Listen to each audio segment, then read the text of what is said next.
Good afternoon. Good afternoon, ma'am. Good afternoon. Good afternoon.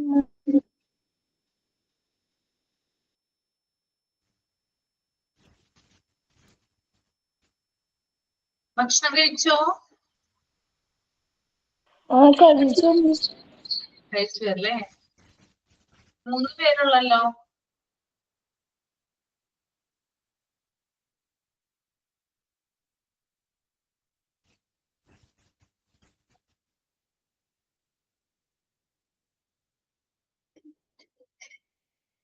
Prayer ചെയ്തോളൂ കേട്ടോ. Prayer.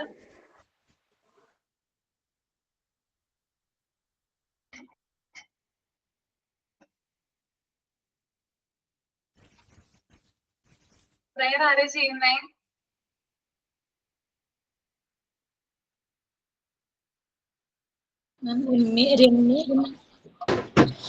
Ma'am, Lord, as we begin this day, bless our class and all within it. Help us to learn, grow, and be kind to one another. Lord, create a classroom where we can learn, be respectful, and support each other. Lord, we thank you for this day and all the blessing we have received. May we be kind, compassionate, and remember to help others. Thought of the day. Okay. The best and most beautiful things cannot be seen or even touched. They must be felt with the heart. These words are by Helen Keller. ജീവിതത്തിലെ ഏറ്റവും മികച്ചതും മനോഹരവുമായ കാര്യങ്ങൾ കാണാൻ കഴിയില്ല, സ്പർശിക്കാൻ കഴിയില്ല, പക്ഷേ ഹൃദയത്തിൽ അനുഭവിക്കുവാൻ കഴിയും.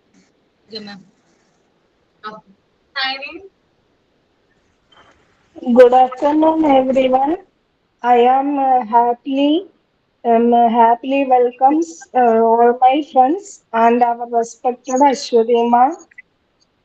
I heartily welcome all of you to this new class. This day is very special for all of us, and it is a new beginning with the new goals and the new challenges. Thank you all. Thank you, ma'am. Okay.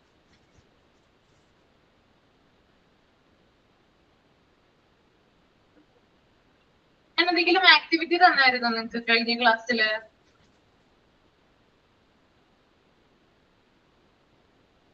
Activity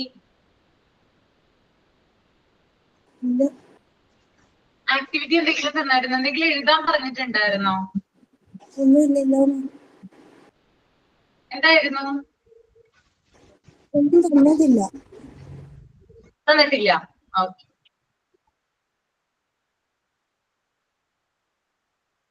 നമ്മള് local tour വരെയാണല്ലേ പറഞ്ഞു നിർത്തിയത്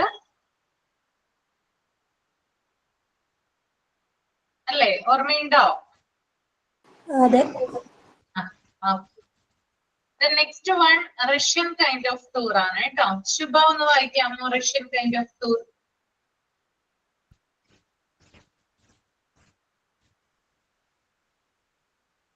വായിക്കട്ടെ.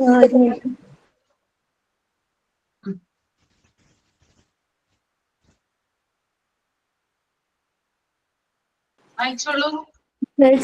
Programme അവിടെ തൊട്ടല്ലോ. Russian kind of tour അത് എടുത്തായിരുന്നോ? Russian kind of tour എടുത്തിട്ടുണ്ടായിരുന്നില്ലല്ലോ.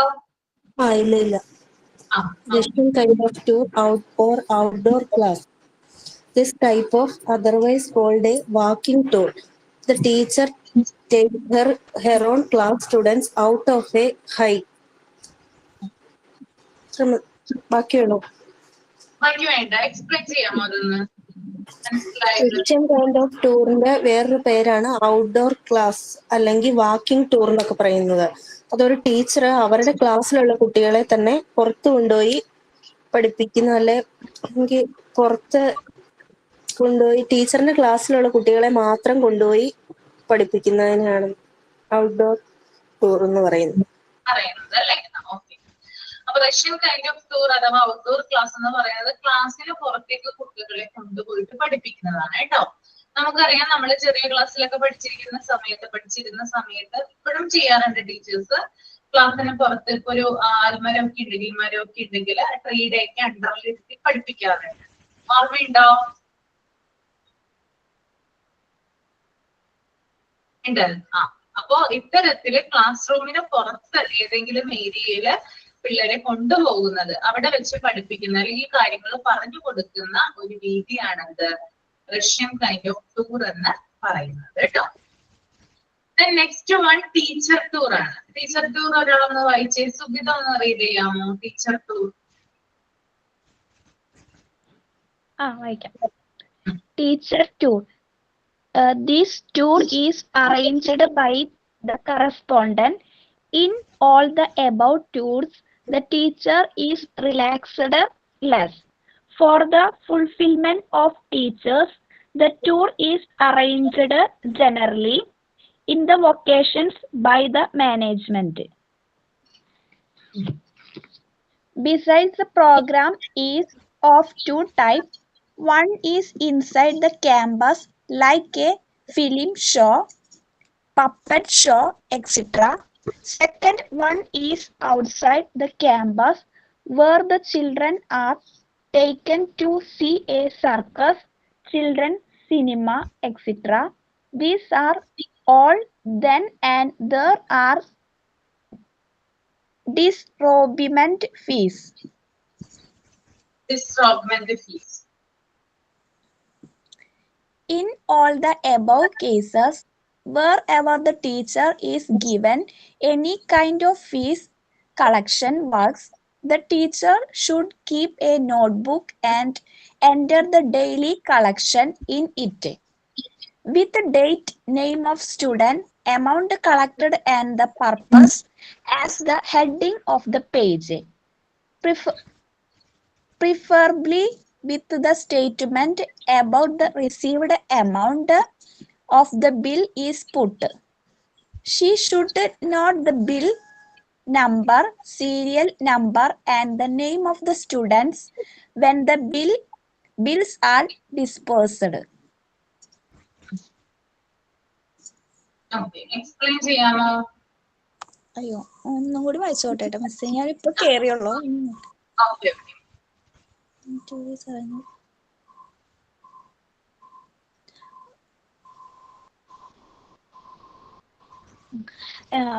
ബാക്കിയുള്ള ടൂറുകളിൽ എന്ന് പറഞ്ഞിട്ടുണ്ടെങ്കിൽ ടീച്ചേഴ്സിന് ഭയങ്കര ഉത്തരവാദിത്വം ഉണ്ടായിരിക്കും. ടീച്ചേഴ്സ് ടൂറിലെ ടീച്ചേഴ്സ് ഭയങ്കര റിലാക്സ് ആയിട്ട് അവർക്ക് ഇത്തിരി കൂടി റിലാക്സ് ചെയ്യാൻ പറ്റും. ഈ ടീച്ചേഴ്സിന്റെ ടൂറൊക്കെ അറേഞ്ച് ചെയ്യുന്നത് മാനേജ്മെന്റ് ആയിരിക്കും, അല്ലേ മിസ്സേ? അതെ അതെ ആണ്, കറക്റ്റ് ആണ്, പറഞ്ഞോളൂ. രണ്ട് തരത്തിലുള്ള പ്രോഗ്രാമുകളാണ് ഉണ്ടായിരിക്കുക. ഒന്ന് ക്യാമ്പസിന്റെ ഉള്ളിൽ തന്നെ ഫിലിം ഷോസ്, പിന്നെ പെപ്പറ്റ് ഷോ. അങ്ങനെയാണ് ഉദ്ദേശിക്കുന്നത്, പാവകളി. പിന്നെ സെക്കൻഡ് എന്ന് പറഞ്ഞാൽ ഔട്ട്സൈഡ് ക്യാമ്പസിന്റെ പുറത്തുള്ള ടൂർ ആയിരിക്കും. അതായത് ചിൽഡ്രൻസിന്റെ സർക്കസ് കാണാൻ, അതേപോലെ സിനിമയ്ക്ക് കൊണ്ടുപോവുക, അങ്ങനെയുള്ള ടൂറാണ്. അതിന് രണ്ട് തരം ടൂറുകളാണ് ഉണ്ടാവുക. പിന്നെ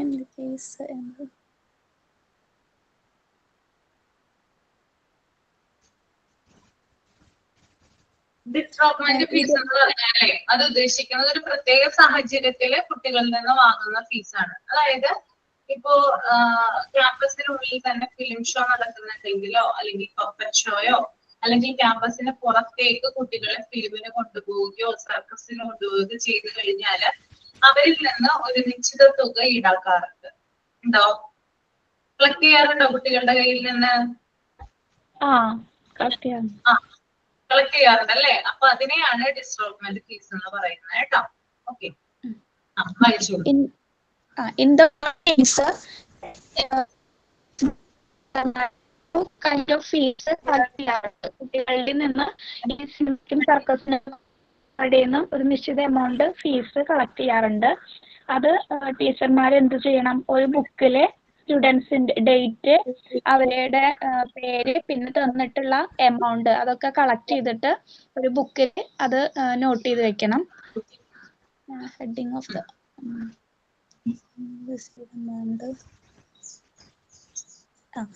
പിന്നെ ആ തന്നിട്ടുള്ള ഇതിന്റെ bill should not bill number and serial number. ആ നോട്ടില് ആ കുട്ടിയുടെ പേരും പിന്നെ എന്താ പറയാ ബിൽ നമ്പറും എല്ലാതും ആ ബുക്കില് നോട്ട് ചെയ്ത് വെക്കണം ടീച്ചർ. ഏത് ദിവസമാണ് ആ ഫീസ് കൊടുത്തത്, ഏത് കുട്ടിയാണ്, ഏത് ക്ലാസ് ആണെന്നൊക്കെ ആ നോട്ടില് ടീച്ചർ നിർബന്ധമായിട്ടും അത് എഴുതി വെക്കണം. അങ്ങനെയൊക്കെയാണ് മനസ്സിലായത്. കറക്റ്റ് ആണ് പറഞ്ഞത്. അപ്പൊ ടീച്ചർ ടൂർ എന്താണ് നമുക്ക് നോക്കാം.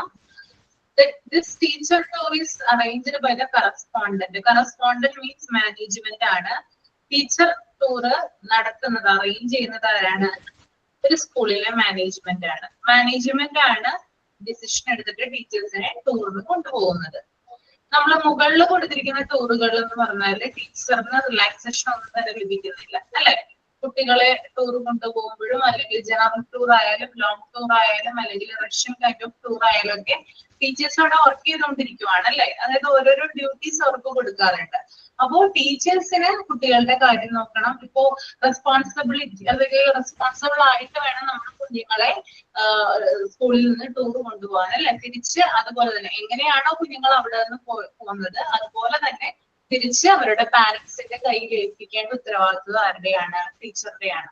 അപ്പൊ ഈ ടൂർ നടക്കുന്ന സമയത്തൊന്നും ടീച്ചേഴ്സിന് ചിലപ്പോൾ എൻജോയ് ചെയ്യാനായിട്ട് സാധിച്ചെന്ന് വരില്ല, അല്ലെങ്കിൽ അവർക്ക് റിലാക്സേഷൻ എന്ന് പറഞ്ഞ കാര്യം കിട്ടിയെന്ന് വരില്ല. അപ്പൊ അതിന് വേണ്ടിയിട്ട് എന്ത് ചെയ്യാണ് മാനേജ്മെന്റ് ടീച്ചേഴ്സിന് മാത്രമായിട്ട് അവർക്ക് സ്ട്രെസ് ഫ്രീ ആയിട്ട് അല്ലെങ്കിൽ അവരൊന്ന് റിലാക്സ് ആക്കാൻ വേണ്ടിയിട്ട് കൊണ്ടുപോകുന്ന ടൂറാണത് ടീച്ചർ ടൂർ എന്ന് പറയുന്നത്. പിന്നെ അതുപോലെ തന്നെ ഈ ടൂർ എന്ന് പറയുന്നത് അറേഞ്ച് ചെയ്യുന്നത് വെക്കേഷനിലാണ്. കാരണം സ്കൂളിലുള്ള സമയത്ത് നമുക്ക് ഒരിക്കലും ടീച്ചേഴ്സിനെ ടൂർ കൊണ്ടുപോകാനായിട്ട് സാധിക്കില്ല.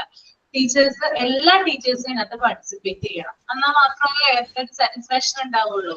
അതുകൊണ്ട് തന്നെ വെക്കേഷൻ സമയത്താണ് ടൂറ് കൊണ്ടുപോകുന്നത് കേട്ടോ. ടീച്ചേഴ്സ് ടൂർ പോകുന്നത് എപ്പോഴാണ്? വെക്കേഷൻ സമയത്താണ്. ഓക്കെ, നിങ്ങളുടെ പരിചയത്തിൽ ആരെങ്കിലും ഉണ്ടോ? അല്ലെങ്കിൽ നിങ്ങൾ തന്നെ പറയാം, എന്തെങ്കിലും എക്സ്പീരിയൻസ് ഉണ്ടോ ടീച്ചർ ടൂറുമായി ബന്ധപ്പെട്ട്? ഉണ്ടോ? നിങ്ങൾക്കും പോകാം കേട്ടോ. അതാണ് പ്രത്യേകത. നിങ്ങൾക്ക് ടീച്ചർമാരായി കഴിഞ്ഞാല് നിങ്ങളെയും എന്ത് ചെയ്യും? മാനേജ്മെന്റ് കൊണ്ടുപോകും. ഓക്കെ, അപ്പൊ നമുക്ക് റിലാക്സ് ചെയ്യാം. വേറൊരു അനുഭവം തന്നെയായിരിക്കും ഈ ടീച്ചർ ടൂർ എന്ന് പറയുന്നത് കേട്ടോ. Then next one, besides the program is of two types. One inside the campus like a film show, puppet show, etc. Second one is outside the campus where the children are taken to see a circus, children's cinema, etc. These are all then and there are disruptment fees. അതായത് രണ്ട് തരത്തിലുള്ള പ്രോഗ്രാമുകൾ സ്കൂളുകളിൽ നടക്കാറുണ്ട്. ഒന്ന് പറഞ്ഞാല് inside the campus, അതായത് ക്യാമ്പസിനുള്ളിൽ നടക്കുന്ന ചില പ്രോഗ്രാമുകൾ. ആ പ്രോഗ്രാമില് ഫിലിം ഷോ വരാം, അതായത് ഫിലിം കാണിക്കാം, പ്രൊജക്ടറൊക്കെ വെച്ചിട്ട് കുട്ടികളെ ഫിലിം കാണിക്കാം. അതുപോലെ തന്നെ പപ്പറ്റ് ഷോ, പാവകളി പോലുള്ള കാര്യങ്ങള്, അങ്ങനെയുള്ള പ്രോഗ്രാംസ് സംഘടിപ്പിക്കാം. അതുപോലെ തന്നെ സെക്കൻഡ് വൺ എന്ന് പറയുന്നത് ക്യാമ്പസിന് പുറത്തേക്ക് കുഞ്ഞുങ്ങളെ കൊണ്ടുപോകുന്നതാണ്. ഒരു സർക്കസ് കാണാനോ അല്ലെങ്കിൽ ഒരു ചൈൽഡ് ഫിലിം കാണാനോ, മൈഡിയർ കുട്ടിച്ചേട്ടൻ പോലുള്ള സിനിമകളൊക്കെ ഉണ്ടല്ലോ, അങ്ങനെയുള്ള സിനിമകൾ കാണാനോ ഒക്കെ എന്ത് ചെയ്യാറുണ്ട്? കുഞ്ഞുങ്ങളെ കൊണ്ടുപോകാറുണ്ട്. അപ്പൊ ക്യാമ്പസിനകത്തുള്ള പ്രോഗ്രാം ആണെങ്കിലും ക്യാമ്പസിന് പുറത്തുള്ള പ്രോഗ്രാം ആണെങ്കിലും അതായത് ഒരു നിശ്ചിത, അതായത് കുറേയധികം എമൗണ്ട് അല്ല, ഒരു നിശ്ചിത തുക എന്ത് ചെയ്യാറുണ്ട്? ഫീസ് ആയിട്ട് കളക്ട് ചെയ്യാറുണ്ട്. ഓക്കെ,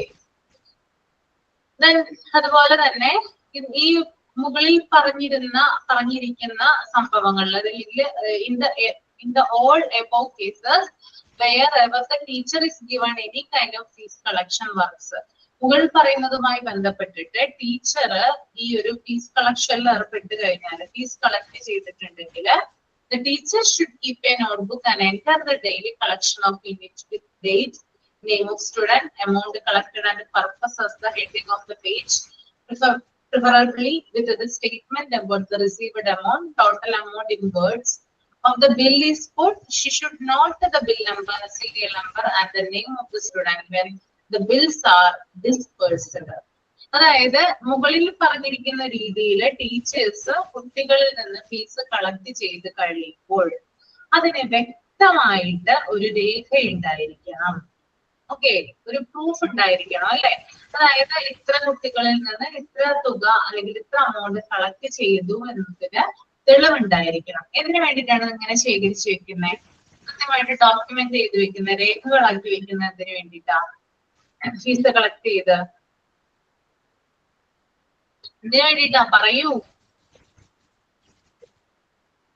എന്തിനു വേണ്ടിയിട്ടാ അളക ഫീസ് കളക്ട് ചെയ്തിട്ട് റെക്കോർഡ് ചെയ്ത് വെക്കുന്ന അല്ലെങ്കിൽ ഡോക്യുമെന്റ് ആക്കുന്നതിനാ?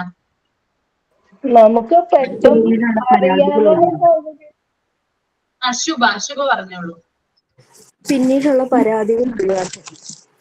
പിന്നീടുള്ള പരാതികൾ ഇല്ലാതിരിക്കാൻ വേണ്ടിയിട്ട് അല്ലെ, ടീച്ചർക്ക് നേരെ ചോദ്യങ്ങൾ ഉയരാതിരിക്കുന്നതിന് വേണ്ടിയിട്ടാണ് ഈ ഒരു പ്രൊസീജിയർ ഇവിടെ നടത്തുന്നത്. അപ്പോ ഫീസ് കളക്ട് ചെയ്യുമ്പോൾ ടീച്ചർ ആദ്യം ശ്രദ്ധിക്കേണ്ട കാര്യം എന്ന് പറയുന്നത് ഒരു നോട്ട് ബുക്ക് കീപ്പ് ചെയ്യുക എന്നുള്ളതാണ്. ആ നോട്ട് ബുക്കില് ഏതൊക്കെ ദിവസങ്ങളിലാണ് ഫീസ് കളക്ട് ചെയ്തിട്ടുള്ളത്, ആ ഡേറ്റ് കറക്റ്റ് ആയിട്ട് എഴുതുക. പിന്നെ ഏത് കുട്ടിയാണ് ഫീസ് കൊണ്ടുവന്നിട്ടുള്ളത് അവരുടെ പേര് എഴുതുക. അതുപോലെ തന്നെ എന്ത് പർപ്പസിനാണ് ഫീസ് കളക്ട് ചെയ്തിരിക്കുന്നത് ആ ഒരു വിവരം ഹെഡിങ് ആയിട്ട് എഴുതുക. അതുപോലെ തന്നെ എത്ര തുകയാണ് മേടിച്ചിരിക്കുന്നത് എന്ന് വേർഡ്സിൽ എഴുതുക. നമ്മൾ ബാങ്കിലൊക്കെ എഴുതി കൊടുക്കാറുണ്ട് അല്ലെ, നമ്പേഴ്സിൽ എഴുതി കൊടുക്കാറുണ്ട്. നമ്മൾ ഡെബിറ്റ് ചെയ്യുമ്പോഴോ ക്രെഡിറ്റ് ചെയ്യുമ്പോഴോ ഒക്കെ നമ്മൾ എന്ത് ചെയ്യാറുണ്ട്, ബാങ്കില് നമ്മള് വേർഡ്സിൽ ആ ഒരു എമൗണ്ട് എഴുതാറുണ്ട് അല്ലെ. അതുപോലെ തന്നെ ഇവിടെ ഈ നോട്ട് ബുക്കിലും വേർഡ്സിൽ ആ ഒരു എമൗണ്ട് എഴുതുക എന്നുള്ളതാണ്. പിന്നെ അതുപോലെ തന്നെ ബില്ലുകൾ ഉണ്ടെങ്കിൽ ബിൽസ് കൊടുക്കാം. ചിലതിന് ബില്ലുകളൊക്കെ ഉണ്ടാവും അല്ലെ. ഇനി ബിൽ നമ്പർ ഇല്ല എങ്കിൽ അല്ലെങ്കിൽ സീരിയൽ നമ്പർ ഇല്ല എങ്കിൽ ആ ഒരു സ്റ്റുഡന്റിന്റെ ബിൽസ് എന്ന് പറയുന്നത് ഡിസ്പേഴ്സഡ് ആയി പോകും എന്നാണ് ഇവിടെ ഉദ്ദേശിക്കുന്നത് കേട്ടോ. ഓക്കെ, അപ്പൊ ഇത്രയുമാണ് ഇതുമായിട്ട് പറയാനായിട്ടുള്ളത്. ക്ലിയർ ആണോ? ഓക്കെ അല്ലേ?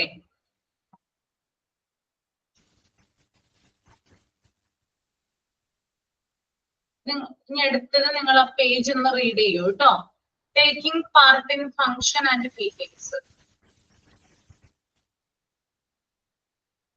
അതിനകത്ത് ഫസ്റ്റ് പോയിന്റ് തുടങ്ങി 5th പോയിന്റ് വരെ.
വായിച്ചു കഴിഞ്ഞെങ്കിൽ തമ്പ് ചെയ്യാം കേട്ടോ.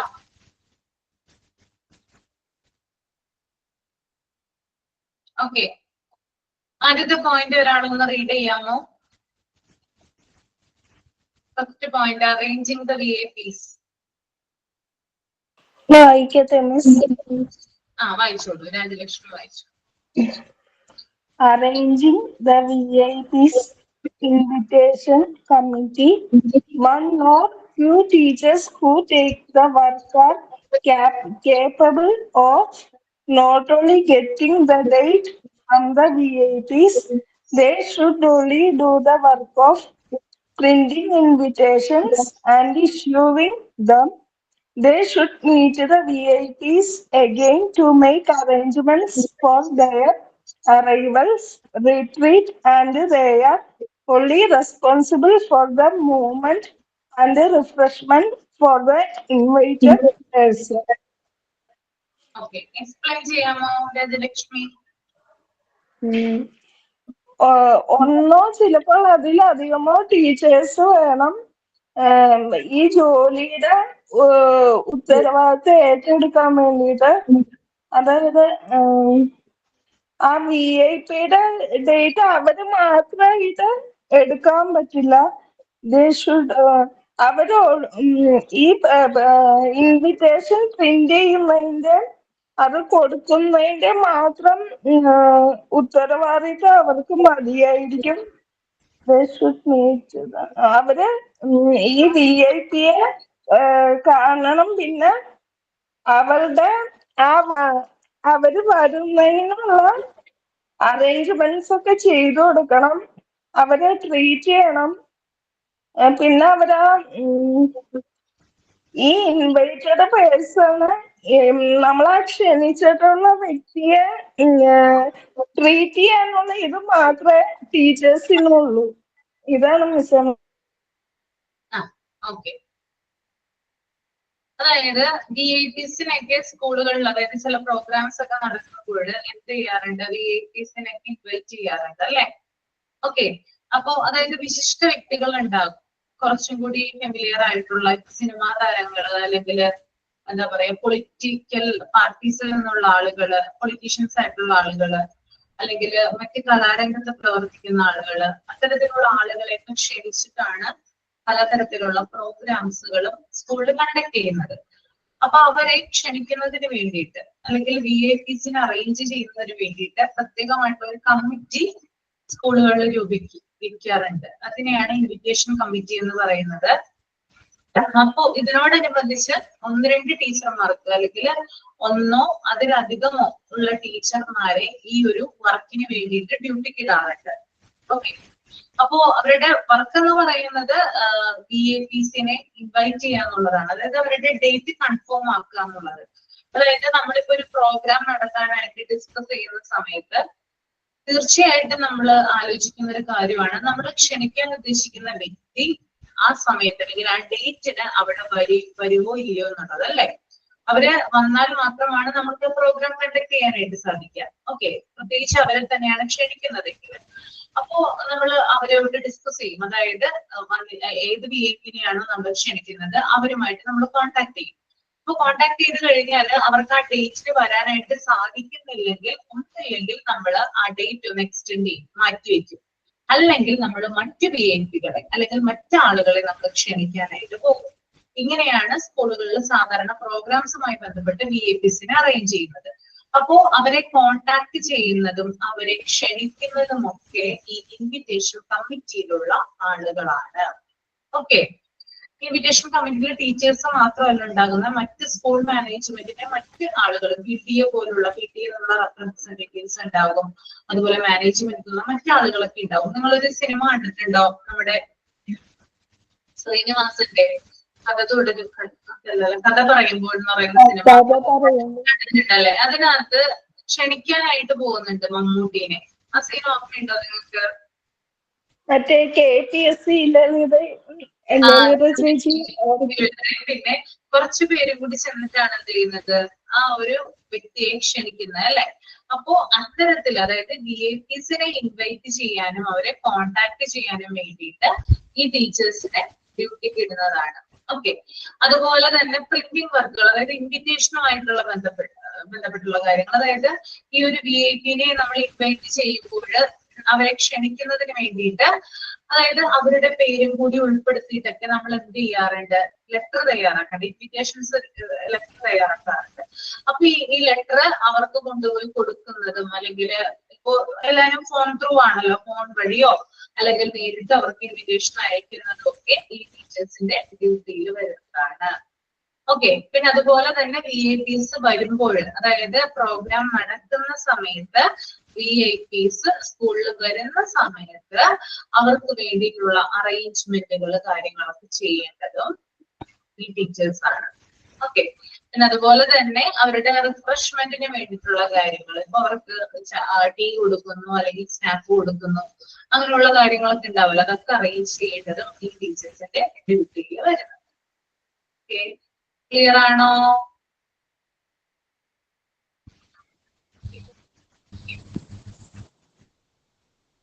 Next one stage arrangements. വേറൊരാള് റീഡ് ചെയ്യേ കേട്ടോ. സ്റ്റേജ് അറേഞ്ച്മെന്റ്സ് ഞാൻ വായിക്കട്ടെ madam. One of the few teachers taking this in charge should be responsible only for the meal arrangements. She should not move further up the stage. Others of the stage arrangements should take care of the decorations, seating arrangements, etc. If the screen is used, a teacher on each side of the screen should not move away till the end. Explain ചെയ്യാമോ മലയാളത്തില്? ശ്രമിക്കാം.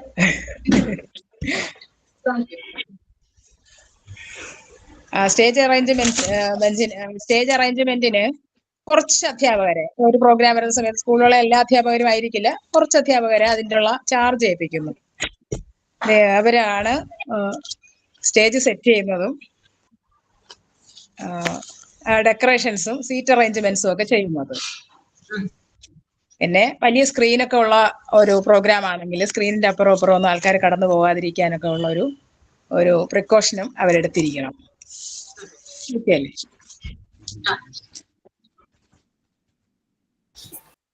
Miss, ഒരു doubt. അവിടെ mile arrangement, അവിടെ മൈക്കാണോ വരുന്നത്? മൈക്കാണ് കേട്ടോ അവിടെ ഉദ്ദേശിക്കുന്നത്. Responsible only for the mic arrangements.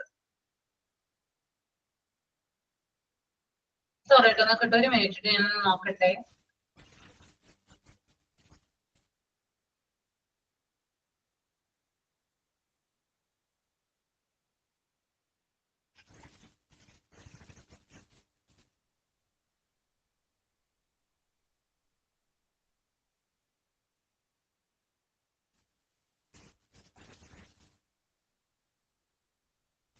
മൈക്കാണ് കേട്ടോ, മൈക്ക് അറേഞ്ച്മെന്റ്സ് എന്നാണ്. ഓക്കെ, വായിച്ചോളൂ മഞ്ജു.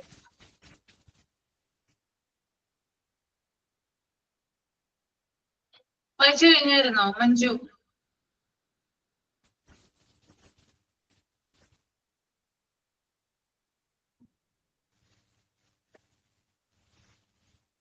ഓക്കെ, അപ്പൊ നോക്കിയാൽ നിങ്ങൾ സ്റ്റേജ് അറേഞ്ച്മെന്റില് ഫ്യൂ ടീച്ചേഴ്സ്, അതായത് കുറച്ചധികം ടീച്ചർമാർക്ക് എന്ത് കൊടുക്കാറുണ്ട്, സ്റ്റേജ് അറേഞ്ച്മെന്റുമായി ബന്ധപ്പെട്ട കാര്യങ്ങൾ കൊടുക്കാറുണ്ട്. ഇപ്പോ നേരത്തെ പറഞ്ഞ പോലെ തന്നെ, അളക പറഞ്ഞതുപോലെ തന്നെ അവിടെ മൈക്കാണ്, അതായത് സ്റ്റേജിൽ മൈക്ക് സെറ്റ് ചെയ്യുക, അതുപോലെ സൗണ്ട് ബോക്സ്, അങ്ങനെയുള്ള കാര്യങ്ങളൊക്കെ ഫുള്ളായിട്ട് സെറ്റ് ചെയ്യുന്നില്ലെങ്കിലും അതൊന്ന് അറേഞ്ച് ചെയ്ത് കുട്ടികൾക്ക് കൊടുക്കുക എന്നുള്ളത് ടീച്ചേഴ്സിന്റെ ഡ്യൂട്ടിയാണ്.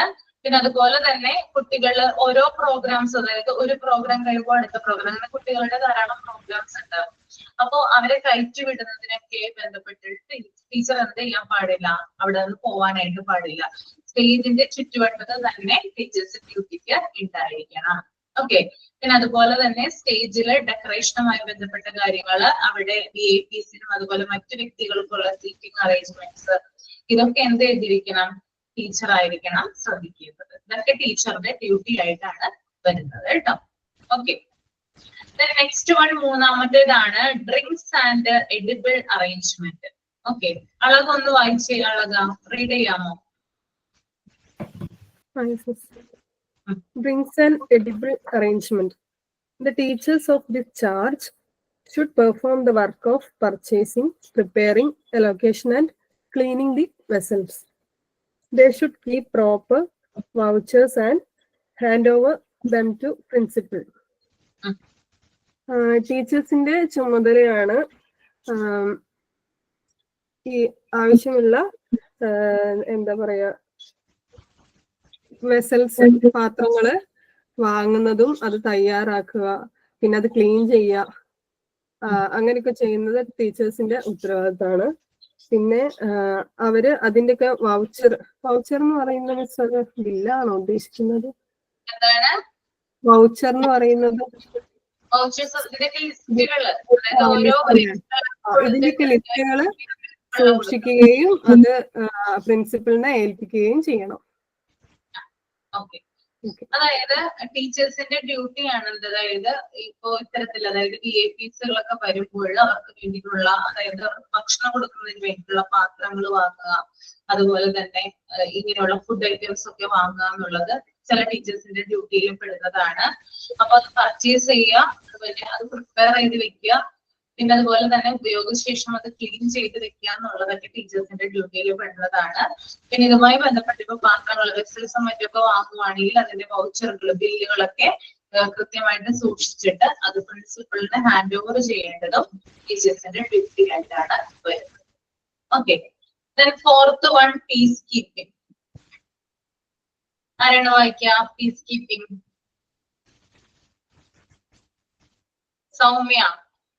സൗമ്യ ഉണ്ടോ അവിടെ? സൗമ്യ.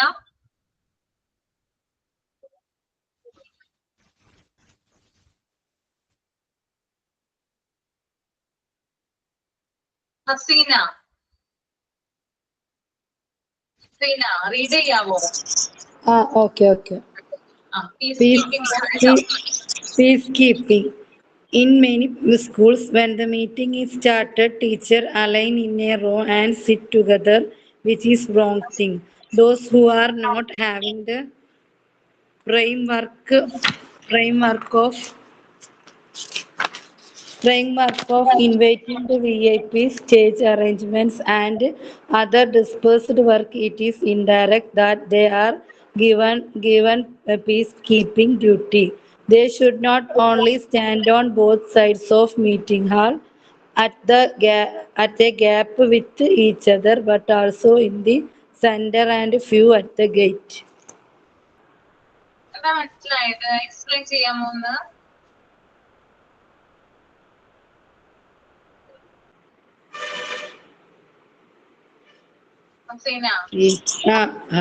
Okay.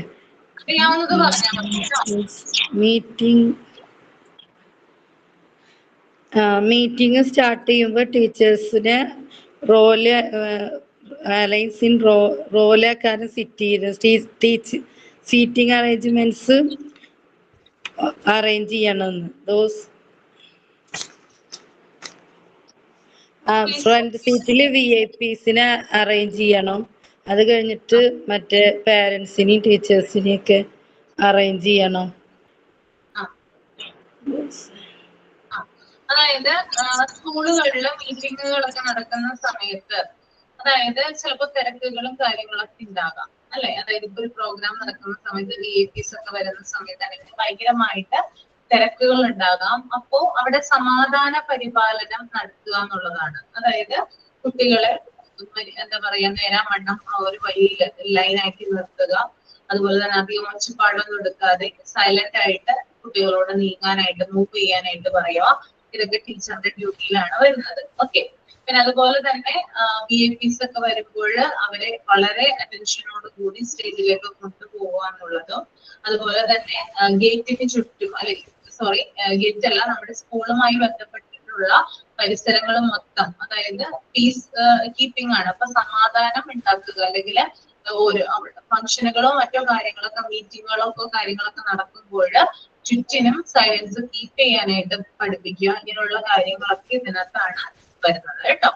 ഓക്കെ, മനസ്സിലായെന്ന് വിചാരിക്കുന്നു. പിന്നെ അതുപോലെ ഗേറ്റിന്റെ അവിടെയും നമ്മൾ ചില കാര്യങ്ങൾ സമാധാന പരിപാലനവുമായി ബന്ധപ്പെട്ട് ചില കാര്യങ്ങൾ നമ്മൾ ശ്രദ്ധിക്കേണ്ടതുണ്ട്. നെക്സ്റ്റ് വൺ ഗേറ്റ് ഡ്യൂട്ടി ആണ്. It is the police statement that the entry classroom, urinals, toilets and other weak spots, the chance for the crime are there to take place. So there are 4 of the teachers are allotted the gate attending to work. They should go round the school including urinals and lavatories and check the student once in half an hour.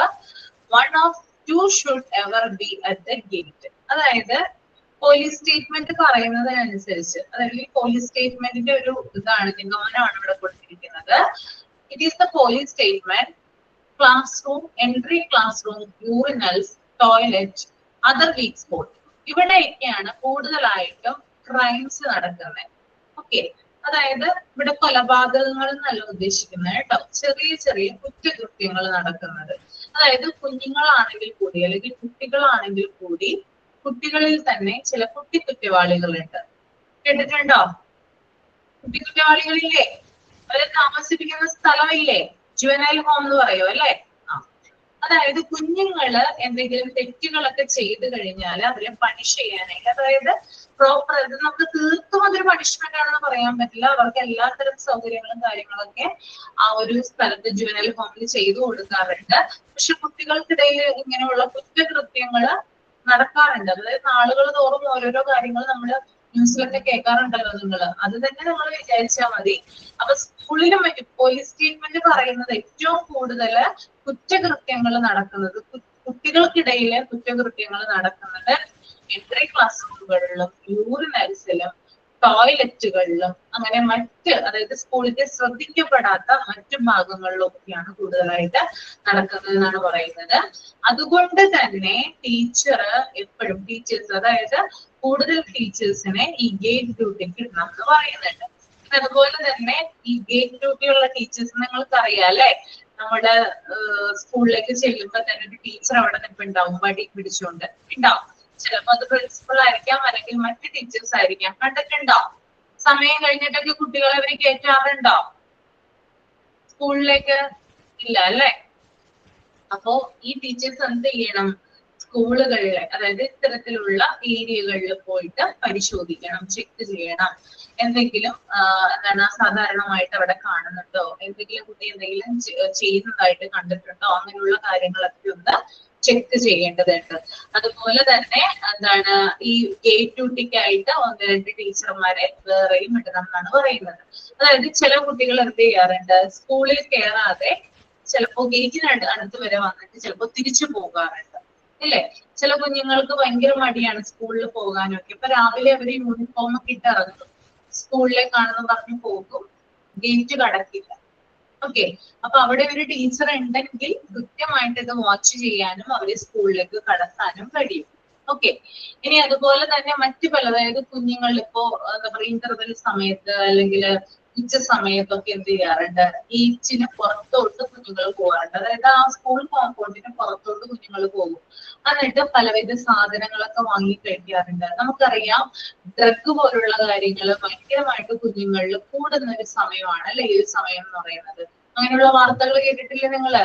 കുട്ടികളുടെ drug addicted ആകുന്നു, മയക്കുമരുന്ന് ഉപയോഗിക്കുന്നു, അങ്ങനെയുള്ള വാർത്തകൾ കേട്ടിട്ടുണ്ടോ?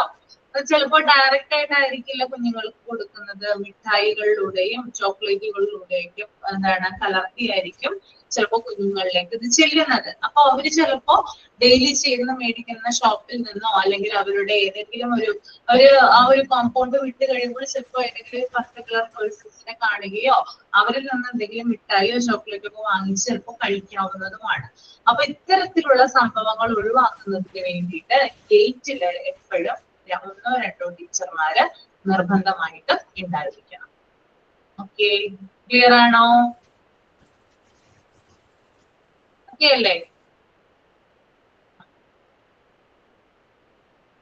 ഈ chapter കഴിഞ്ഞു കേട്ടോ. ഈ ചാപ്റ്റർ എല്ലാവർക്കും മനസ്സിലായോ? ഈസി ആണോ?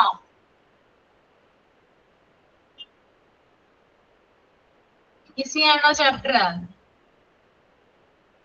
റെസ്പോണ്ട് ചെയ്യുമെന്ന് മിണ്ടാതിരിക്കരുതല്ലേ. ആണ്. അപ്പൊ ഒരു കാര്യം ചെയ്യുക, ഇതിന്റെ ഒരു സമ്മറി എഴുതാം കേട്ടോ. ഇപ്പൊ തന്നെ നിങ്ങൾക്ക് മനസ്സിലായ കാര്യങ്ങള് സമ്മറി ആയിട്ട് ഒന്ന് പ്രിപ്പയർ ചെയ്യുക. 10 മിനിറ്റ് സമയം തരാൻ. എല്ലാവരും റെഡി അല്ലേ എഴുതാനായിട്ട്?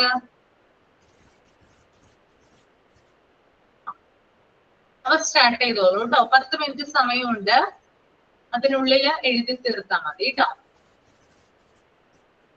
11:20 ആവുമ്പോഴത്തേനും എഴുതി തീർത്താൽ മതി.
എഴുതി കഴിഞ്ഞവര് പറയാം കേട്ടോ.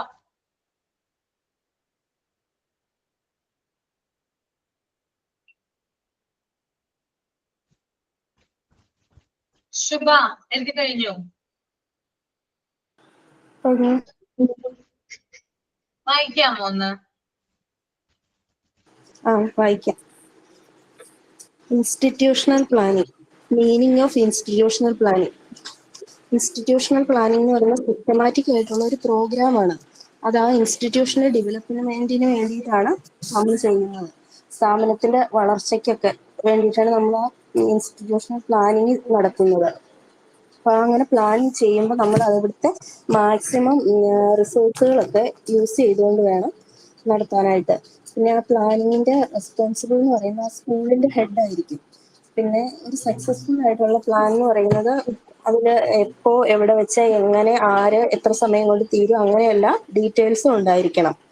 പിന്നെ പ്ലാനിങ്ങിനെ ഫാക്ടേഴ്സ് ഇൻഫ്ലുവൻസ് പ്ലാനിങ്. പ്ലാനിങ്ങിന് ഇൻഫ്ലുവൻസ് ചെയ്യുന്ന 5 ഫാക്ടേഴ്സ് ഉണ്ട്. ആ വർക്ക് ഫാക്ടർ എന്ന് പറഞ്ഞിട്ടുണ്ടെങ്കിൽ അത് സിമ്പിൾ ആണോ കോംപ്ലക്സ് ആണോ ആ വർക്ക് എന്ന് തീരുമാനിക്കണം. പിന്നെ അതിനുവേണ്ടി എത്ര സമയം മാറ്റി വെക്കണമെന്നും തീരുമാനിക്കണം. പിന്നെ സ്റ്റാഫ് ഫാക്ടർ എന്ന് പറഞ്ഞാൽ അവിടുത്തെ സ്റ്റാഫുകൾക്ക് എത്ര കഴിവുണ്ട്, അവരെത്രയൊക്കെ ചെയ്യും എന്നുള്ള ഒരു ധാരണ ഉണ്ടായിരിക്കണം. പിന്നെ കോസ്റ്റ് ഫാക്ടർ എന്ന് പറഞ്ഞാൽ പൈസ മുടക്കിയാൽ അത് കുട്ടികൾക്കും ടീച്ചർമാർക്കും സമൂഹത്തിനും ഒക്കെ എത്രമാത്രം ഉപകാരപ്പെടും എന്നുള്ള അറിഞ്ഞിട്ട് വേണം അതിലേക്ക് പൈസ മുടക്കാൻ. പിന്നെ ടൈം ഫാക്ടർ എന്ന് പറഞ്ഞാൽ എത്ര സമയത്തിനുള്ളിൽ തീർക്കാം എന്നുള്ളതാണ്. പിന്നെ ഇക്വിപ്മെന്റ് ഫാക്ടർ എന്ന് പറഞ്ഞാൽ വർക്ക് ചെയ്യാനുള്ള മെറ്റീരിയൽസ്, മെഷീൻസ്, അങ്ങനത്തെ സാധനങ്ങളൊക്കെ. പിന്നെ ഫിനാൻഷ്യൽ അസിസ്റ്റൻസ്. ഒരു സ്കൂളിന്റെ സ്ട്രെങ്ത് അനുസരിച്ച് എത്ര കുട്ടികളുണ്ടെന്ന് അനുസരിച്ചാണ് ആ സ്കൂളിൽ ഫീസ് കിട്ടുന്നത്. ആ ഫീസ് ചിലപ്പോൾ ടീച്ചർമാരായിരിക്കും അല്ലെങ്കിൽ പ്രിൻസിപ്പൾ നേരിട്ടായിരിക്കും ഫീസ് കളക്ട് ചെയ്യുന്നത്. ആ കിട്ടുന്ന ഫീസിൽ നിന്നാണ് ടീച്ചേഴ്സിന്റെ ഒക്കെ സാലറി കൊടുക്കേണ്ടത്. പിന്നെ ഫിനാൻഷ്യൽ മാനേജ്മെന്റ് എന്ന് പറഞ്ഞാൽ ഒരു സ്കൂളിന്റെ ഫിനാൻഷ്യൽ മാനേജ്മെന്റ് എന്ന് പറഞ്ഞാൽ school finance, budgeting, accounting procedure ഇതൊക്കെ ചെയ്യുന്നതാണ് സ്കൂൾ ഫിനാൻസ് എന്ന് പറയുന്നത്. ആ സ്കൂൾ ഫിനാൻസിനെ കൺട്രോൾ ചെയ്യുന്നതും മാനേജ് ചെയ്യുന്നതും ആ സ്കൂളിന്റെ ഹെഡ് ആയിരിക്കും. പിന്നെ സ്കൂൾ ഫിനാൻസ് കൂടുതലായിട്ട് അസൈൻ ചെയ്യുന്നത് സ്റ്റാഫിന് പേയ്മെന്റ് കൊടുക്കാനും ഇൻസ്റ്റിറ്റ്യൂഷന്റെ മെയിൻ്റനൻസിനും സർവീസ് നടത്താനും അങ്ങനെയൊക്കെ വേണ്ടിയിട്ടാണ് സ്കൂൾ ഫിനാൻസ് കൂടുതലായിട്ടും ഉപയോഗിക്കുന്നത്. പിന്നെ ബഡ്ജറ്റിങ് എന്ന് പറഞ്ഞാൽ ഒരു വർഷത്തേക്കുള്ള ഫിനാൻഷ്യൽ പ്ലാൻ തയ്യാറാക്കുന്നതിനെയാണ് ബഡ്ജറ്റിംഗ് എന്ന് പറയുന്നത്. ആ ബഡ്ജറ്റിന്റെ ഉള്ളിൽ ഒരു വർഷത്തേക്ക് നമുക്ക് എത്ര എക്സ്പെൻഡിച്ചർ ഉണ്ടാകുമെന്നും പിന്നെ എത്ര റവന്യൂ ഉണ്ടാവും, വരുമാനം എത്ര ഉണ്ടാകുമെന്നും ചെലവ് എത്ര ഉണ്ടാകുമെന്നും ബഡ്ജറ്റിൽ നമ്മൾ മുൻകൂട്ടി ഒരു വർഷത്തേക്കുള്ളത് തയ്യാറാക്കി വെക്കും. പിന്നെ അക്കൗണ്ടിങ് എന്ന് പറഞ്ഞിട്ടുണ്ടെങ്കിൽ റെക്കോർഡ് കീപ്പ് ചെയ്യുന്നതിന് ആണ് അക്കൗണ്ടിങ് എന്ന് പറയുന്നത്. റെക്കോർഡ് കീപ്പ് ചെയ്യുന്നതിനുള്ളിൽ ഇൻകവും എക്സ്പെൻഡിച്ചറും ഉണ്ടായിരിക്കും. നമുക്ക് വന്ന വരുമാനവും നമുക്കുണ്ടായ ചെലവും, നെറ്റ് ലോസും സർപ്ലസും, നമുക്ക് അതുവരെ ഉണ്ടായ എല്ലാ നഷ്ടങ്ങളും നമുക്കുണ്ടായ ലാഭങ്ങളും അതിൻ്റെ ഉള്ളിൽ എഴുതി വെക്കും. അങ്ങനെ എഴുതി വെച്ച് റെക്കോർഡ് കീപ്പ് ചെയ്യുന്നതിനാണ് അക്കൗണ്ടിങ് എന്ന് പറയുന്നത്. Financial responsibilities of the school head. Financial responsibilities സ്കൂളിന്റെ ഹെഡിനായിരിക്കും. അദ്ദേഹം ചെയ്യേണ്ട കുറച്ച് കാര്യങ്ങളാണ് സ്കൂൾ ബഡ്ജറ്റും സ്കൂൾ ഫിനാൻസ് സ്റ്റേറ്റ്മെന്റ് അങ്ങനത്തെ കാര്യങ്ങൾ. സ്കൂൾ ബഡ്ജറ്റ് പ്രിപ്പയർ ചെയ്യുന്നത് സ്കൂളിന്റെ ഹെഡാണ്. പിന്നെ സ്കൂളിന് ബഡ്ജറ്റ് നമ്മൾ സ്കൂൾ ഹെഡ് തയ്യാറാക്കേണ്ടത് ആ സ്കൂളിന്റെ നിയമം അനുസരിച്ചൊക്കെ ആയിരിക്കണം. വെറുതെയുള്ള ബഡ്ജറ്റ് തയ്യാറാക്കി വെക്കുക അല്ലാതെ സ്കൂളിന്റെ നിയമങ്ങൾക്ക് അനുസൃതമായിട്ടൊരു ബഡ്ജറ്റ് തയ്യാറാക്കണം. പിന്നെ fees, caution fees, exam fees, uniform fees, അങ്ങനത്തെ ഫീസുകളെല്ലാം കളക്ട് ചെയ്യണം. പിന്നെ കളക്ട് ചെയ്യുന്നത് എല്ലാം എഴുതി വെക്കണം. കളക്ട് ചെയ്യുന്ന ഫീസും പിന്നെ ഉണ്ടാകുന്ന ചെലവുകളും എല്ലാം എക്സ്പെൻസ് എല്ലാം റെക്കോർഡ് ചെയ്ത് വെക്കണം, കൃത്യമായിട്ട് എഴുതി വെക്കണം. പിന്നെ ടീച്ചർമാരുടെ കയ്യിൽ നിന്നും കുട്ടികളുടെ കയ്യിൽ നിന്നും വാങ്ങുന്ന പൈസയും അതിൽ നിന്ന് നമുക്ക് ചെലവായി പോകുന്നതും എല്ലാം കറക്റ്റായിട്ട് അതിന്റെ അക്കൗണ്ട് കറക്റ്റായിട്ട് മെയിൻറ്റെയിൻ ചെയ്യണം. പിന്നെ ടീച്ചർമാർ ഫീസ് കളക്ട് ചെയ്യുന്ന കുറച്ച് രീതികളാണ്. ഒന്ന് ഓപ്പണിംഗ് ഫീസ്. ഓപ്പണിംഗ് ഫീസ് എന്ന് പറയുന്നത് ആ സ്കൂള് അക്കാഡമിക് ഇയർ സ്റ്റാർട്ട് ചെയ്യുന്ന സമയത്ത് നമ്മൾ മേടിക്കുന്നതാണ്. അത് library fees, admission fees, book, note book, അങ്ങനത്തെ സാധനങ്ങൾ ഒക്കെ വേണ്ടി ക്ലാസ് തുടങ്ങുന്ന ആ സമയത്ത് വാങ്ങിക്കുന്നതാണ് ഓപ്പണിംഗ് ഫീസ്. പിന്നെ ട്യൂഷൻ ഫീസ്. നമ്മുടെ ഓരോ ഫീസ് സ്കൂളിൽ ചിലരത് മാസം മാസം മേടിക്കും, ചിലർ വർഷത്തിൽ ഒന്നായിരിക്കും മേടിക്കുള്ളൂ. പിന്നെ അത് ചിലർ ടേം ഫീസ് ആയിട്ട് മേടിക്കും. അത് കുട്ടികളിൽ നിന്ന് മാസത്തിൽ വാങ്ങിക്കുന്ന ഫീസാണ്. അതുകൊണ്ടൊക്കെയാണ് ടീച്ചർമാർക്ക് ശമ്പളം കൊടുക്കുന്നത്. ചിലരത് മാസത്തിൽ വാങ്ങിക്കും, ചിലത് 6 മാസം കൂടുമ്പോൾ അല്ലെ വർഷത്തിൽ ഒന്നിച്ചടയ്ക്കുന്ന സ്കൂളുകളും ഉണ്ട്. പിന്നെ എക്സാം ഫീസ് എന്ന് പറഞ്ഞാൽ ക്വസ്റ്റ്യൻ പേപ്പർ പ്രിന്റ് ചെയ്യാനും ആൻസർ പേപ്പർ പ്രിന്റ് ചെയ്യാനും അത് കെട്ടാനുള്ള നൂല് വാങ്ങാനും അങ്ങനെയൊക്കെ വേണ്ടിയിട്ടാണ് ഈ എക്സാം ഫീസ് വാങ്ങിക്കുന്നത്. ആ എക്സാം ഫീസ് എന്ന് പറയുന്നത് ഇതുപോലെ വർഷത്തിൽ ഒരുമിച്ച് മേടിക്കോ, അല്ലെ എക്സാമിന്റെ സമയത്ത് വാങ്ങിക്കോ, ഹാഫ് ഇയർലി ആയിട്ട് വാങ്ങിക്കോ, അങ്ങനെയൊക്കെ ചെയ്യുന്ന സ്കൂളുകളുണ്ട്. അതൊക്കെ ഓരോ സ്കൂളുകളുടെ ഇഷ്ടം വാങ്ങിക്കണം എന്നുള്ളത്. പിന്നെ യൂണിഫോം ഫീസും വർഷത്തിൽ ഒരു തവണയെ വാങ്ങിക്കത്തുള്ളൂ. അത് വർഷത്തിന്റെ ആദ്യം ക്ലാസ് തുടങ്ങുന്നതിന് മുമ്പായിരിക്കും വാങ്ങുക. പിന്നെ ചില സ്കൂളുകളിൽ ജൂലൈയിലൊക്കെ ആയിട്ട് അത് കളക്ട് ചെയ്യാറുണ്ട്. അപ്പം അത് കൊടുക്കുന്നത് മിക്കവാറും ടീച്ചർമാരായിരിക്കും. അപ്പൊ അവരത് കറക്റ്റ് ആയിട്ട് ആരൊക്കെ കൊണ്ടുപോയി എത്ര രൂപ തന്നു എന്ന് എഴുതി വെക്കണം. പിന്നെ ബെൽറ്റിന്റെ ഷൂസിന്റെ ഒക്കെ സെപ്പറേറ്റ് ആയിട്ട് പൈസ വന്നോന്നൊക്കെ എഴുതി വെക്കണം. പിന്നെ tour function and programme fees. ഈ ടൂറിന്റെ ഒന്നും വാങ്ങിക്കണമെന്ന് നിർബന്ധമില്ല. ടൂർ പോകുന്നുണ്ടെങ്കിൽ വാങ്ങിയാൽ മതി. ചില സ്കൂളുകളൊന്നും ടൂർ പോകുന്നില്ലാത്തതുകൊണ്ട് അതൊരു നിർബന്ധമായ ഫീസ് ഒന്നും അല്ല. പോകണമെങ്കിൽ വാങ്ങാം, അത്രേ ഉള്ളൂ. ടൂറും പിന്നെ 4 സൈസ് ഉണ്ട്. ജനറൽ ടൂർ നമുക്ക് ഒരു ദിവസത്തിനുള്ളിൽ പോയിട്ട് സ്കൂളിൽ തിരിച്ചെത്താവുന്ന ടൂറാണ് ജനറൽ ടൂർ. ലോക്കൽ ടൂർ എന്ന് പറയുന്ന സൂയിൽ ജനറൽ ടൂർ എന്ന് പറഞ്ഞാൽ വർഷത്തിൽ ഒരിക്കൽ മാത്രമേ വെക്കത്തുള്ളൂ. അത് ദൂര സ്ഥലങ്ങളിലേക്കായിരിക്കും. 3-4 ദിവസത്തേക്കൊക്കെ ഉണ്ടാകും. പിന്നെ ലോക്കൽ ടൂർ എന്ന് പറഞ്ഞിട്ടുണ്ടെങ്കിൽ ഒരു ദിവസം കൊണ്ട് നമുക്ക് പോയി വരാവുന്ന അടുത്ത സൂവിലോ ബൊട്ടാണിക്കൽ ഗാർഡനിലോ സർക്കസ് കാണാനോ അങ്ങനെയൊക്കെ പോയി പെട്ടെന്ന് തിരിച്ചു വരുന്നതാണ് ലോക്കൽ ടൂർ. പിന്നെ റഷ്യൻ കൈൻഡ് ഓഫ് ടൂർ, അത് ഒരു ക്ലാസ്സിലെ കുട്ടികളെ മാത്രം പുറത്തിറക്കിയിരുത്ത് ക്ലാസ് ടീച്ചർ പഠിപ്പിക്കുന്നതാണ് റഷ്യൻ ടൂർ. പിന്നെ ടീച്ചർ ടൂർ അത് വെക്കേഷൻ സമയത്താണ് നടത്തുന്നത്. മാനേജ്മെന്റ് ആയിരിക്കും അതിന് റെസ്പോൺസിബിൾ ആയിരിക്കുന്നത്. പിന്നെ ബാക്കി ടൂറൊക്കെ പോകുമ്പോൾ കുട്ടികളെയും കൊണ്ടൊക്കെ ടൂർ പോകുമ്പോൾ ടീച്ചർമാർക്കൊക്കെ കുറെ ഡ്യൂട്ടീസും റെസ്പോൺസിബിലിറ്റീസും ഒക്കെ ഉണ്ട്. ടീച്ചർ ടൂർ പോകുമ്പോൾ ടീച്ചർമാർ കുറച്ച് റിലാക്സ്ഡ് ആയിരിക്കും. അതിന്റെ റെസ്പോൺസിബിലിറ്റി മുഴുവൻ മാനേജ്മെന്റിനായിരിക്കും. പിന്നെ ടൂർ 2 സൈസ് ഉണ്ട്. ഔട്ട്ഡോറും പിന്നെ ഇൻസൈഡ് ടൂറും ഔട്ട്സൈഡ് ടൂറും. ഇൻസൈഡ് ടൂർ ആ ക്യാമ്പസിനുള്ളിലൊക്കെ തന്നെയുള്ള ചെറിയ ഫിലിം ഷോ കാണാനോ അല്ലെങ്കിൽ പ്രോഗ്രാം ആണ്, ടൂറല്ല. പ്രോഗ്രാം. അങ്ങനെ 2 പ്രോഗ്രാം ഉണ്ട്. ഔട്ട്സൈഡ് പ്രോഗ്രാം ആണ് വല്ല ചിൽഡ്രൻ സിനിമ കാണാനോ സർക്കസ് കാണാനോ ഒക്കെ പുറത്തു കൊണ്ടുപോകുന്നത്. അതിന് അങ്ങനെ ചെറിയ ഫീസൊക്കെ അതിന് കുട്ടികളിൽ നിന്ന് അങ്ങനെ പുറത്തൊക്കെ കൊണ്ടുപോകണമെങ്കിൽ വാങ്ങിക്കും. പിന്നെ taking part of function and meeting. ഫംഗ്ഷനോ അല്ലെ പാർട്ടി അങ്ങനെയൊക്കെ മീറ്റിങ്ങും ഫംഗ്ഷനും ഒക്കെ വെക്കുന്ന സമയത്ത് ടീച്ചർമാരൊക്കെ നന്നായിട്ട് അതിൽ സഹകരിച്ചാൽ മാത്രമേ നന്നായിട്ട് പോവുള്ളൂ. അപ്പൊ അങ്ങനെ ഉള്ളതിന് ടീച്ചർമാർക്ക് ഓരോരുത്തർക്കും ഓരോ ഡ്യൂട്ടി കൊടുക്കും. കുറച്ചുപേരെ അറേഞ്ചിങ് VIP. അപ്പൊ VIPസിനെ കാണാനും അവരുടെ സമയം അന്വേഷിക്കാനും സ്കൂളിലേക്ക് ക്ഷണിക്കാനും അവർക്ക് അവരുടെ സമയം അനുസരിച്ച് നമ്മുടെ നോട്ടീസ് ഒക്കെ പ്രിന്റ് ചെയ്യാനും ഒക്കെ കുറച്ച് അധ്യാപകരെ ഉണ്ടാവും. അവരാണ് ആ കാര്യങ്ങളെല്ലാം ചെയ്യുന്നത്. പിന്നെ അവരുടെ ഡേറ്റിൽ എന്തെങ്കിലും വ്യത്യാസമൊക്കെ ഉണ്ടെങ്കിൽ അധ്യാപകർ തന്നെ അത് മാറ്റി പുതിയ നോട്ടീസ് ഒക്കെ പ്രിന്റ് ചെയ്യുന്നത് ഒക്കെ അവരുടെ ഡ്യൂട്ടിയാണ്. പിന്നെ സ്റ്റേജ് അറേഞ്ച്മെന്റിനും കുറച്ച് അധ്യാപകരുണ്ടാകും. അവർ അവിടുത്തെ മൈക്ക്, ഡെക്കറേഷൻ, സീറ്റിംഗ് അറേഞ്ച്മെന്റ് അങ്ങനത്തെ കാര്യങ്ങളെല്ലാം ചെയ്യും. പിന്നെ സ്റ്റേജിന്റെ സൈഡില് 2 അധ്യാപകരുണ്ടാകും. സ്റ്റേജിൽ കയറുന്ന കുട്ടികൾക്ക് മൈക്കൊക്കെ അറേഞ്ച് ചെയ്ത് കൊടുത്ത് അവരെ സപ്പോർട്ട് ചെയ്യാനായിട്ട്. Drinks and edible arrangement. ഇപ്പൊ പ്രോഗ്രാമിന് ഫംഗ്ഷനോ ഒക്കെ എന്തെങ്കിലും ഡ്രിങ്ക്സോ ചെറിയ സ്വീറ്റ്സോ സ്നാക്സ് ഒക്കെ വെക്കുന്നുണ്ടെങ്കിൽ അത് വാങ്ങിക്കാനും അത് പ്രിപ്പയർ ചെയ്യാനും കറക്റ്റ് ആയിട്ട് അറേഞ്ച് ചെയ്ത് വെച്ച് കുട്ടികൾക്ക് കൊടുക്കാനും ഒക്കെ കുറച്ച് അധ്യാപകരുണ്ടാവും. പിന്നെ അങ്ങനെ വാങ്ങിക്കുന്ന സാധനങ്ങളുടെ ബില്ലെല്ലാം അത് കഴിയുമ്പം സ്കൂൾ ഹെഡിനെ ഏൽപ്പിക്കണം. പിന്നെ പീസ് കീപ്പിംഗ്. പിന്നെ മീറ്റിംഗ് നടക്കുന്ന സമയത്ത് ടീച്ചർമാരെല്ലാം ഒരിടത്ത് പോയി ഇരിക്കാണ്ട് 2 സൈഡിലും കുട്ടികളുടെ നടുവിലും അങ്ങനെയൊക്കെ ആയിട്ട് കുറച്ചു പേര് ഉണ്ടാവണം. അവര് ഒച്ചപ്പാടെടുക്കാതെ ബഹളം എടുക്കാതെയും അവിടെ ആ ഫംഗ്ഷന് പ്രശ്നം ഉണ്ടാക്കാതെ അവിടെ ഒരു സൈലൻസ് കീപ്പ് ചെയ്യാനായിട്ട് കുട്ടികളുടെ 4 സൈഡിലും അധ്യാപകരുണ്ടാകണം. ഗേറ്റ് ഡ്യൂട്ടി, ഇങ്ങനെ എന്തെങ്കിലും ഫംഗ്ഷൻ ഒക്കെ നടക്കുമ്പോൾ എല്ലാവരും ഫംഗ്ഷൻ സ്ഥലത്തായിരിക്കുന്ന സമയത്താണ് കൂടുതലും ചെറിയ ചെറിയ തെറ്റുകൾ നടക്കാനുള്ള സാധ്യത. അങ്ങനെ ഒരു തെറ്റുകൾ ഒഴിവാക്കാനായിട്ട് ഈ ബാത്റൂമിന്റെയും അങ്ങനെ ഉള്ള സ്ഥലങ്ങളിലൊക്കെ ആയിട്ട് ടോയ്ലറ്റിന്റെയും യൂറിനൽസിന്റെയും ഒക്കെ സൈഡിൽ അധ്യാപകര് അരമണിക്കൂർ കൂടുമ്പോഴെങ്കിലും വന്ന് എല്ലായിടും ഒന്ന് ചെക്ക് ചെയ്ത് പോകണം. ഗേറ്റിന്റെ അവിടെയും 2 അധ്യാപകര് ഉണ്ടാകണം, കുട്ടികൾ പുറത്തേക്ക് ഇറങ്ങിപ്പോവാതെ. അങ്ങനെ അത് ഒരു പോലീസ് സ്റ്റേറ്റ്മെന്റ് ആണ്. അങ്ങനെ എല്ലായിടും കീപ്പ് ചെയ്യണം, ക്രൈംസ് ഒന്നും ഉണ്ടാകാതെ എല്ലായിടും എല്ലാ സ്പോട്ടും ചെക്ക് ചെയ്യണം എന്നുള്ളതും ഒരു പോലീസ് സ്റ്റേറ്റ്മെന്റ് ആണ്. അതനുസരിച്ച് അധ്യാപകർ 2 പേര് ഗേറ്റിലും 2 പേര് സ്കൂളിന്റെ ചുറ്റും എല്ലായിടവും ഒക്കെ നടന്നൊന്ന് നോക്കണം. അത്രേ ഉള്ളൂ. ഓക്കെ, എല്ലാവരും ഒരു ക്ലാപ്പ് കൊടുത്ത് ശുഭയ്ക്ക്. നന്നായിട്ട് പറഞ്ഞു അല്ലേ? ഒരു ക്ലാപ്പ് കൊടുക്കൂ please.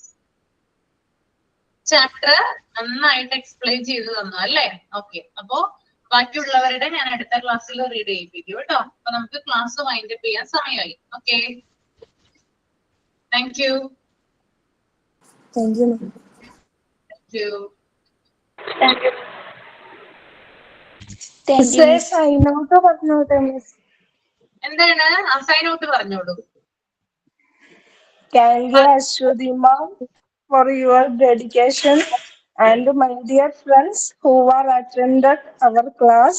Hope today's class we observed with great interest and listening. We enjoy with happiness. Thank you, Miss. Thank you, my dear friends. Okay, thank you so much. Next ക്ലാസ്സിൽ കാണാം കേട്ടോ.